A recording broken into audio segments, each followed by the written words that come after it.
Magluto tayo isda. Magtula na po isda, guys. May kihigop sa baw. Then, gapakulo na po po. Pulo na kudaan, ani. So, ito na yung ilang isda. Teknik na ni siya. Tinulautan na na siya. Ang tawag na, tinulautan. Ayan.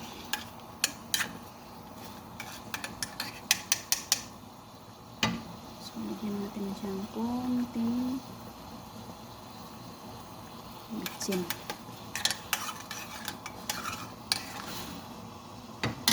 Konting asin. Asin. Ayan. Ayan. Konti lang talaga ang asin ko. Hindi maramihan. Okay. Hirap na.